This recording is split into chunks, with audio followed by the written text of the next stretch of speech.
안녕하십니까. 창업과 세법 3주차 강의 시작하겠습니다. 우리가 이제 지난번까지 세법의 기초에 대해서 살펴봤고요. 오늘부터는 창업의 시작에 대해서 살펴보기로 하겠습니다. 먼저 사업자 등록 살펴보죠. 우리 그 강의한 13쪽 펼쳐보세요. 사업자가 이제 사업을 하려면 사업자 등록을 갖춰야 됩니다. 그럼 여기서 이제 사업자는 누구를 말하는가? 한번 사업자 개념을 한번 정의해 보면요. 사업자는 영리 목적 유무에 관계없이 사업상 독립적으로 재화와 용역을 계속적 반복적으로 공급하는 사람을 말한다. 그러니까 이제 사업자는 누구냐? 영리 목적을 불문한다. 그러니까 영리 목적이 없어도 된다는 거예요. 그리고 독립적으로 재화와 용역을 공급하는 사람이다. 그런데 이때 이 재화와 용역을 일시적, 이례적으로 공급하는 사람은 사업자가 아니고 계속적, 반복적으로 공급해야 된다. 그러니까 이런 사람들이 바로 사업자에 해당된다는 거죠. 그런데 이와 같은 사업자 개념은 우리 부가가치세법에 따른 사업자 개념입니다. 다른 개별 세법이라든지 또는 다른 법률에서는 사업자에 대해서 이와 다른 그런 규정을 두고 있어요. 소득세법 같은 경우에는 소득이 있는 거주자를 사업자라고 정의를 하고 있습니다. 그럼 왜 우리가 지금 사업자 등록과 관련해서 사업자 개념을 정의를 할 때 부가가치세법에 따른 개념 정의를 하고 있느냐? 이 사업자 등록에 관한 근거 법률은 부가가치세법입니다. 부가가치세법에서 사업자 등록에 관한 규정을 두고 있고요. 그래서 우리가 이제 사업자 등록과 관련해서 사업자의 개념 정의를 이런 부가가치세법에 따른 그런 개념 정의에 지금 따르고 있습니다. 자, 이렇게 사업자에 해당이 되려면 영리 목적을 불문한다. 우리 강의 한 14쪽 보세요. 국가, 지방자치단체, 비영리 법인 등도 사업자가 될 수 있다. 그러니까 이 국가라든지 비영리 법인도 만약에 재화와 용역을 독립적으로 계속적, 반복적으로 공급한다면 사업자에 해당될 수 있습니다. 사업자 등록을 마쳤는지 여부를 불문한다.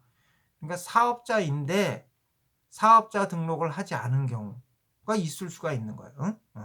사업자 등록을 해야 사업자가 되는 게 아니고 사업자는 사업자 등록을 사업을 해야 하는데 만약에 사업자가 사업자 등록을 하지 않았다. 그러면 각종 불이익을 입게 됩니다. 우리가 이제 나중에 살펴볼 거예요. 그러니까 사업자 등록을 해야 사업자가 되는 게 아니에요. 사업자는 사업을 하려면 사업자 등록을 해야 되는데 사업자 등록을 하지 않더라도 사업자죠. 다만 여러 가지 이제 불이익이 주어진다. 그리고 독립성, 종속적으로 재화 용역을 공급하는 사람, 예를 들어 임원이라든지 종업원이라든지 이런 사람들은 사업자가 아니다. 다음에 재화 한번 보죠. 재화는 재산 가치 있는 유체물과 무체물을 말한다. 유체물은 어떤 유형적인 물건을 말하고 무체물에는 전기, 동력, 열 등 기타 관리할 수 있는 자연력과 광학권, 저당권 등의 권리가 포함이 된다. 그런데 이제 우리 교재에는 나와 있지 않은데요. 이 재화 그중에 이제 유체물 가운데 화폐 대용 유가증권이 있습니다. 화폐는 우리가 사용하고 있는 돈이고요. 화폐 대용 유가증권이라 그러면 어음, 수표, 상품권 이런 것들이 이제 화폐 대용 유가증권에 해당이 되는데요. 그럼 이와 같은 화폐라든지 유가증권은 재화냐 이거죠. 근데 이 화폐라든지 이런 화폐 대용 유가증권 같은 경우에는 그 자체가 소비의 대상이고요. 부가가치세법상 재화에는 해당이 되지 않아요. 따라서 이런 화폐나 화폐 대용 유가증권 같은 경우에는 부가가치세 과세 대상이 아닙니다. 그러니까 상품권 같은 경우요. 상품권 판매는요. 부가가치세 과세 대상이 아니에요. 물론 상품권으로 물건을 구입했다. 이런 경우에는 부가가치세 과세 대상인 거래에 해당이 되지만 상품권의 판매 그 자체는 부가가치세 과세 대상이 아니에요. 이렇게 화폐라든지 화폐 대용 유가증권은 부가가치세법상 과세 대상이 아닌데요. 예외적으로 창고증권, 선화증권, 화물상환증과 같은 유가증권이 있습니다. 이런 유가증권들은요, 어떤 창고에 보관되어 있는 물건 또는 배에 선적되어 있거나 또는 운송 중인 물건에 대한 권리 관계가 화체된 유가증권이에요. 그래서 예를 들어서 화물 상환증을 다른 사람에게 교부했다. 그러면 그 화물 상환증에 화체되어 있는 그 화물 그 자체를 인도한 것과 동일한 법적 효과가 발생을 합니다. 그래서 이런 창고증권, 선화증권, 그 다음에 화물 상환증과 같은 유가증권은 부가가치세 과세 대상이 돼요. 응? 그래서 이런 점은 좀 주의를 요합니다. 다음에 용역 한번 보시죠. 용역은 재화 이외의 재산 가치가 있는 모든 영무 및 재화를 사용하게 하는 행위를 말한다. 예를 들어서 부동산 같은 경우에는 대표적인 재화겠죠. 그중에 유체물이죠. 그죠? 근데 부동산을 임대하는 행위, 이거는 용역에 해당이 됩니다. 응? 부동산을 임대하는 거. 거기 보면 이제 용역의 예로서 건설업, 숙박 음식점업, 운수업, 임대업, 방송통신 정보 서비스업, 교육 서비스업, 무슨 학원 같은 거요. 그 다음 예술, 스포츠, 여가 관련 서비스업, 무슨 헬스클럽이라든지 무슨 뭐 당구장이라든지 뭐 이런 수영장 뭐 이런 것들은 이제 용역에 해당이 된다 이거죠. 자, 사업자 등록을 하지 않은 경우 어떤 불이익이 있는지 한번 살펴보죠. 자, 사업자 등록을 하지 않은 경우에는 사업자 등록 없이 사업을 한 경우하고 다른 사람 이름으로 사업자 등록을 하고 사업을 하는 경우가 있겠죠. 그 중에 먼저 사업자 등록 없이 사업을 한 경우에 가산세를 납부해야 된다. 응? 그러니까 사업자 등록 없이 사업을 하는 경우 가산세를 납부할 수 있다. 가산세를 부담할 수 있다. 어떤 가산세냐? 미등록 가산세. 그러니까 사업 개시일로부터 20일 이내에 사업자 등록 신청을 해야 되는데 이걸 하지 않은 경우에는 미등록 가산세를 이제 부담할 수 있고요. 그 다음에 무신고 가산세. 법정 신고 기한까지 과세 표준 신고를 하지 않은 경우에는 신고하지 않았다 해서 가산세가 부과되는데 이게 이제 무신고 가산세입니다. 사업자 등록 자체를 하지 않았다면 과세 표준 신고를 했을 리가 없겠죠. 그죠? 그러니까 당연히 이제 무신고 가산세까지 같이 이제 부담하게 될 거고요. 그 다음 쪽 한번 넘겨보시면요. 납부지연 가산세가 있습니다. 과세 표준을 신고하지 않았는데 세액을 납부했을 리가 있겠어요. 그러니까 당연히 납부지연 가산세도 같이 부담하게 될 겁니다. 그래서 이런 미등록 가산세, 무신고 가산세, 납부지연 가산세를 부담할 수 있다. 여기 보면 뭐 가산세 산정 방식, 뭐 구체적인 산정 세액에 대해서 쭉 나와 있는데 이런 것까지 여러분이 아실 필요는 없고요. 그냥 미등록 가산세, 무신고 가산세, 납부지연 가산세를 부담한다. 요 정도만 숙지해 주시면 될 것 같아요. 다음 매입세액 불공제, 필요경비 부인. 자, 사업자 등록을 하지 않으면 매입세액 공제를 받지 못합니다. 다만 공급 시기와 속하는 과세 기간이 끝난 후 20일 이내에 사업자 등록을 신청한 경우에는 그 공급 시기 내에 매입세액은 공제받을 수가 있다. 이게 이제 부가가치세 과세 기간은 이제 1기가 1월서부터 6월까지고요. 2기가 7월서부터 12월까지입니다.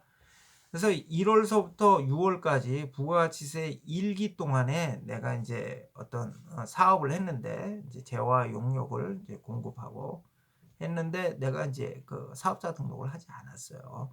자, 이런 경우 나는 매입세액 공제를 받지 못합니다. 그런데 이제 7월 20일까지 1기분에 대해서는 7월 20일까지 내가 좀 늦었지만 사업자 등록을 신청을 하면 그 1기분에 대한 매입세액 공제를 받을 수 있다는 거죠.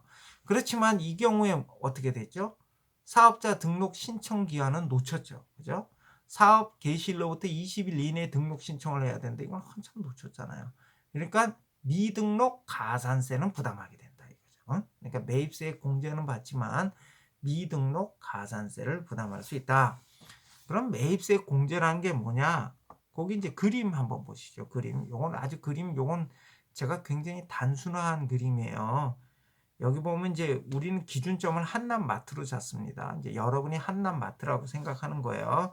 그러면 이제 한남마트 제가 생산자로부터 가방을 매입해서 최종 소비자에게 가방을 판매한 거예요. 내가 이제 생산자로부터 가방을 2만 원에 매입을 했습니다. 이때 매입을 할 때 내가 이제 부가가치세액을 부담하게 되는데 이때 이제 부가가치세는 세율이 그 비례세죠. 세율이 이제 정해져 있죠. 10%. 그러니까 내가 생산자로부터 가방을 매입하고 거기에 대한 부가가치세 2,000원까지 포함해서 22,000원을 이제 생산자에게 지급을 하고요. 그리고 내가 그 사온 가방을 이제 최종 소비자한테 판매를 합니다. 이때 이제 3만 원에 판매를 해요. 3만 원에 판매를 하는데 여기에도 부가가치세 10%, 그러니까 3,000원이 이제 부과되죠. 그러니까 내 입장에서는 생산자로부터 22,000원을 주고 가방을 매입을 하고 최종 소비자에게 이제 33,000원을 판매하게 된 거죠. 이때 부가가치세액은요. 매출액 곱하기 10%, 그러니까 3만 원 곱하기 10%가 3,000원이 되겠죠. 그리고 매입세액은 부가가치세 매입세액은 2,000원이죠. 그러니까 이때 한남마트가 실제로 부담하게 되는 금액은 매출세액에서 매입세액을 뺀 1,000원을 이제 부가가치세액을 이제 납부하게 되는 거죠. 그런데 내가 사업자 등록을 하지 않으면 매입세 공제 혜택을 받지 못합니다. 그러니까 2,000원에 상당하는 매입세 공제 혜택을 받지 못하니까 내가 3,000원을 납부하게 되는 거죠. 굉장히 불리한 거죠. 그 다음에 필요 경비를 인정받지 못하게 된다. 그러니까 사업자 등록을 하지 않아 세금 계산서를 받지 못하게 되면 소득세나 법인세를 신고할 때 필요 경비 또는 송금으로 인정받기 어렵다. 그러니까 여기서 이제 필요 경비, 송금이란 얘기가 나왔는데요. 요거는 이제 기업 회계상 우리가 이제 비용이란 개념이 있잖아요. 기업 회계상 비용이란 개념이 있는데 요거에 대응한 세법상 개념으로 소득세법에서는 필요 경비라고 하고요. 그리고 법인세법에서는 송금이라고 합니다. 그러니까 이제 그런데 양자의 개념이 일치하지 않아요. 응? 그러니까 기업 회계상 비용 개념하고 어떤 세법상 필요 경비나 송금 개념이 일치하지 않습니다. 양자는 각각 관점을 달리해요. 그래서 이 세법에서는요, 어떤 세법 정책적인 목적에 따라서 기업 회계상 비용으로 인정됐다 하더라도 세법상으로는 필요 경비로 인정 안 되는 경우가 있어요. 그건 우리가 나중에 자세히 살펴볼 겁니다. 그런데 양 개념은 대부분의 경우에는 거의 비슷해요. 거의 비슷해. 그래서 필요 경비 송금을 그냥 비용 이렇게 이해하셔도 됩니다. 그렇지만 엄밀히 다른 개념입니다. 그런데 이렇게 사업자 등록을 하지 않아서 세금 계산서를 발급받지 못하게 되면 이런 필요 경비라든지 송금을 인정하는 어떤 법정 증명서류, 대표적인 법정 증명서류가 세금 계산서거든요. 그런데 이 세금 계산서를 받지를 못하니까, 수취하지를 못하니까 법정 증명서류를 구비하지 못하게 돼서 이런 필요 경비라든지 송금 인정을 못 받을 수가 있어요. 이런 불이익이 있다는 거죠. 이렇게 필요 경비 송금 인정을 못 받으면 어떻게 되나요? 내가 납부해야 할 소득세, 내가 납부해야 할 법인세액이 늘어나게 되겠죠. 그렇죠? 그러니까 우리가 이제 소득세법상 소득 금액은요. 소득에서 필요 경비를 공제한 금액이 이제 소득 금액이 됩니다. 특히 이제 사업 소득이요. 그러니까 소득세 중에 사업 소득 같은 경우에는 사업 소득에다가 필요 경비를 공제한 금액을 소득 금액으로 잡아요. 그리고 법인세에 있어서도 마찬가지죠. 법인세에 있어서도 각 사업연도 소득 금액을 산정을 할 때 뭐 입금 산입, 그다음에 뭐 송금 산입 이런 식으로 해서 이제 가감 조정을 하게 되는데 송금 산입이 이루어지지 않는다면은 각 사업연도 소득 금액이 늘어나게 되겠죠. 그죠? 그러니까 내가 납부해야 할 세금이 늘어나게 되겠죠. 이렇게 필요 경비 송금으로 인정받지 못하게 되면 내가 납부해야 할 세금이 늘어나는 그런 불이익을 입게 되죠. 그리고 설령 이렇게 필요 경비 송금으로 인정받는다 하더라도 증명서류 수치 불성실 가산세를 납부를 해야 됩니다. 그러니까 법정 증명서류. 법정 증명서류에 대해서는 우리가 이제 뒤에서 살펴볼 거예요. 근데 이제 법정 증명서류에는 이제 뭐가 있느냐 하면 이제 대표적인 게 세금 계산서가 있고요. 그다음에 현금 영수증, 그다음에 신용카드 매출 전표, 이런 것들이 이제 대표적인 법정 증명서류이고요. 우리 일반 영수증, 흔히 이제 간이 영수증이라고 하죠. 이런 거는 이제 법정 증명서류가 아니에요. 그래서 우리가 이제 필요 경비나 송금을 인정받으려면 이런 법정 증명서류를 구비를 해야 돼요. 근데 이제 법정 증명서류를 구비하지 않은 경우에도 예외적으로 필요 경비나 송금으로 인정받을 수 있는 경우가 있습니다. 그건 나중에 우리가 다 살펴볼 거예요. 이렇게 설령 인정받는다 하더라도 뭐 가산세를 납부해야 된다, 이런 불이익이 있다는 거죠. 다음, 타업 명의로 다른 사람 이름으로 사업자 등록을 하고 사업을 한 경우, 자, 다른 사람 이름으로 사업자 등록을 하고 사업을 한 경우에는요, 그 명의를 빌려준 사람이 지금 형식적으로 사업자로 나타나잖아요. 외관상 그 사람이 이제 사업자가 되는 거죠. 그렇게 되면 아무래도 각종 세금이라든지 뭐 국민연금, 국민건강보험료, 이런 공적 보험료를 그 명의자에게 부과되겠죠. 그럼 이제 명의자 입장에서는 나는 실질 사업자가 아니다, 이렇게 다툴 수는 있겠는데, 그런 사실을 또 증명을 해야 되죠. 이게 쉽지 않아요. 그러다 보면 이 이름을 빌려준 사람이 사업자가 돼가지고 이런 각종 세금이라든지 공적보험료를 부담하게 될 위험이 있습니다. 그 다음에 또 가산세를 또 부담할 수 있다. 그래서 타인 명의 등록 가산세라고 해서요, 다른 사람 이름으로 사업자 등록을 하거나 다른 사람 이름의 사업자 등록을 이용하는 경우에는 가산세가 부과된다. 다만 배우자 명의는 다른 사람 명의로 보지 않는다. 그래서 보면 여기 조그마한 이제 중소기업체 운영하시는 사장님들 중에 보면 배우자 이름으로 이렇게 사업자 등록하시는 분들이 종종 있어요. 이런 분들은 이제 타인명의 가산세는 부담하지 않는다. 그 다음에 행정벌 있죠. 행정벌은 다른 사람의 이름을 사용해서 사업자 등록을 하거나 또는 다른 사람 이름의 사업자 등록을 이용해서 이렇게 사업을 영위하게 되면 2년 이하의 징역 또는 2천만 원 이하의 벌금에 처해지고요. 또 그 명의를 빌려준 사람도 1년 이하의 징역, 1천만 원 이하의 벌금에 처해진다. 우리가 여기 이제 행정벌 이렇게 나와 있는데요. 행정벌은 행정법상 의무 위반에 대해서 가해지는 제재를 행정벌이라고 해요. 행정벌에는 다시 두 가지 종류가 있어요.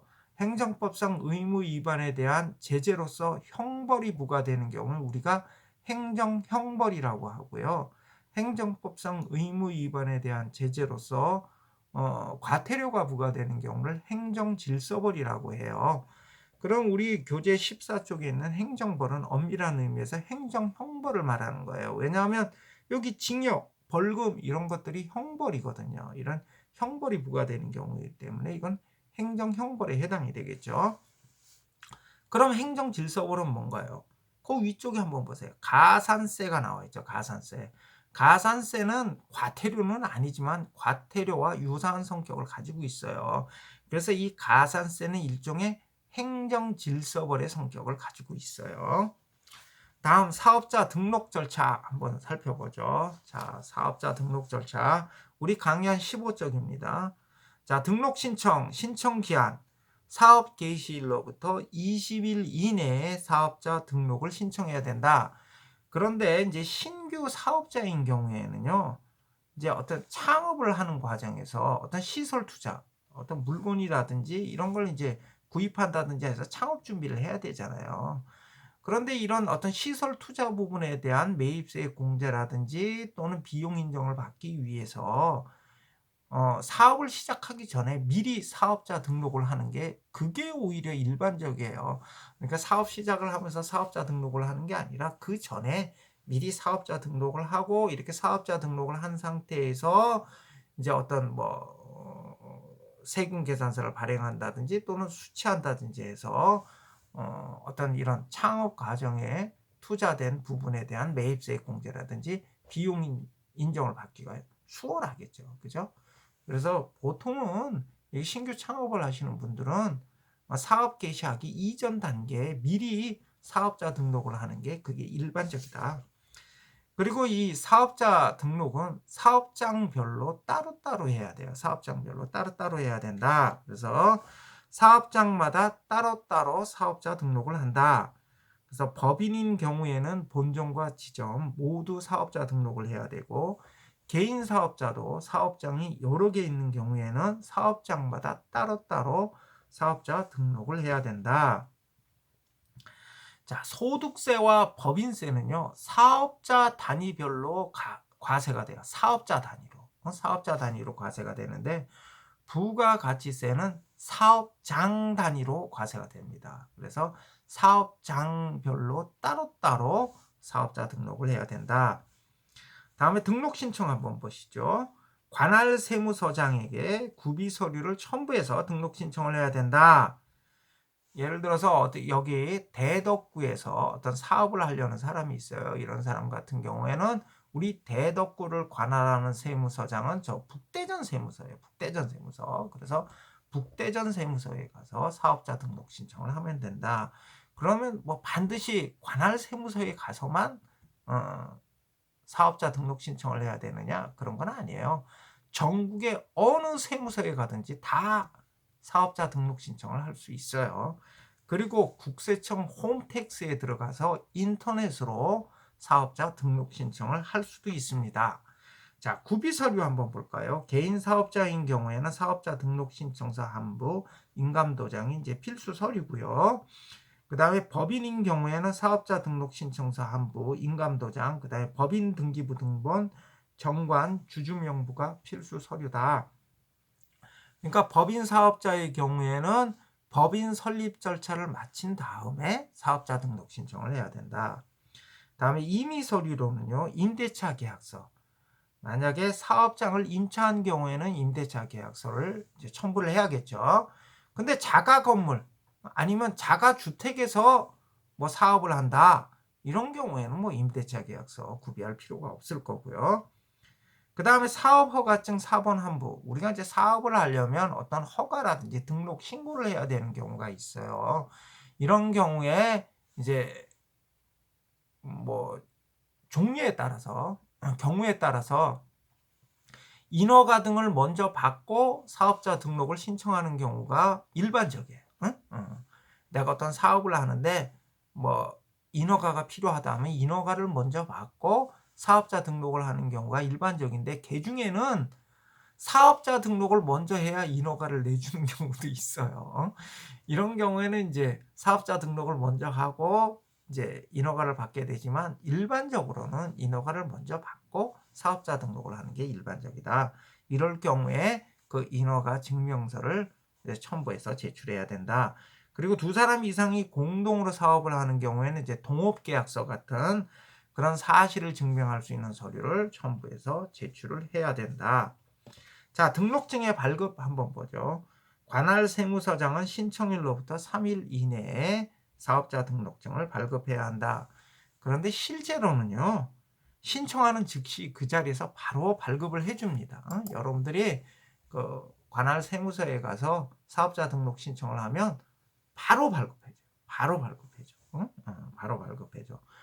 내가 예전에 한 20여 년 전에 저기 서울 종로에서 내가 사업을 한 적이 있어요. 그때는 사업자 등록 신청을 하면 한 2, 3일 있다가 내가 사업자 등록 신청은 내가 가서 했는데 본인이 직접 가야 돼. 그래서 내가 가서 했는데 우리 직원이 가서 한 2, 3일 있다가 직원이 가서 찾아왔어요. 근데 이제 요즘엔 아주 좋아져가지고 요즘엔 다 전산화가 돼서 바로 신청하면 바로 줍니다. 그런데 요거는 관할 세무서에 가서 사업자 등록 신청을 했을 때 그 자리에서 바로 발급해 주는 거고요. 관할 세무서가 아닌 다른 세무서에 가서 신청을 한다든지 아니면 국세청 홈택스로 인터넷으로 신청한 경우에는 즉시 발급되지 않아요. 이 경우에는 이제 관할 세무서로 신청서를 보내서 이렇게 일을 처리를 해야 되거든요. 그래서 이 경우에는 한 2, 3일 정도 소요가 됩니다. 그리고 인터넷으로 발급 신청을 한 경우에는요, 반드시 뭐 세무서에 방문해서 사업자 등록증을 가져와야 되는 건 아니고요. 인터넷으로 직접 출력할 수가 있습니다. 그래서 인터넷으로 신청한 경우에는 인터넷에서 사업자 등록증을 출력할 수 있다. 그 다음에 관할 세무서장이 조사해서 직권으로 등록할 수도 있다. 근데 실무에는 거의 없죠. 다음에 등록 정정 한번 보시죠. 사업자는 등록 정정 사유가 발생한 경우 지체 없이 정정 신고를 해야 된다. 그래서 거기 예를 한번 보시면요. 소매업은 최종 소비자를 고객으로 하기 때문에 세금 계산서를 굳이 발행하지 않아도 돼요. 근데 도매업 같은 경우에는 세금 계산서를 발행해야겠죠. 그래서 사업자 등록증에 사업의 종류가 도매업으로 되어 있는데 세금 계산서를 발행하지 않았어. 그러면은 그 세무서에서 어떻게 보겠어? 얘 세금계산서 발행 안 했네. 그러면 세금계산서 미발급 가산세를 부담하게 된다 이거예요. 어? 나는 지금 도매업을 하는 게 아니라 소매업을 해. 그러니까 어떻게 해? 그 사업자 등록증에 나와 있는 그 사업의 종류를 바꿔줘야죠. 소매업으로. 근데 바꿔주지 않으면 세무서에서는 얘는 도매업을 용이하는 사람인데 왜 세금계산서를 발행 안 했지? 이렇게 보고 세금계산서 미발급 가산세를 부담시킬 우려가 있다.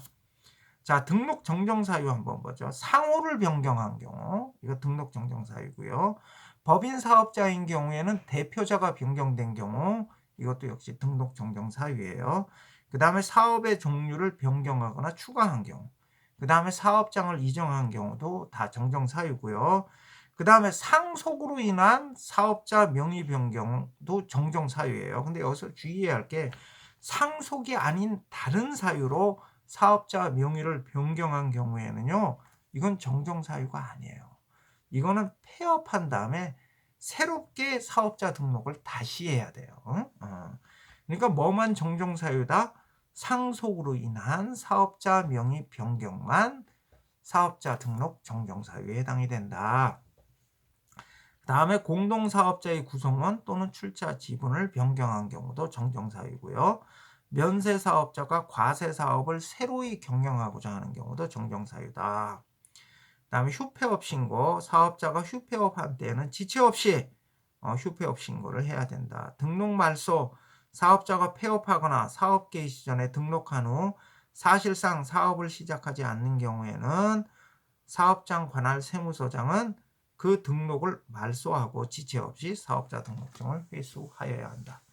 예, 사업자 등록에 관해서는 여기까지 살펴보고요. 다음 시간에 허가 등록 신고에 대해서 살펴보겠습니다.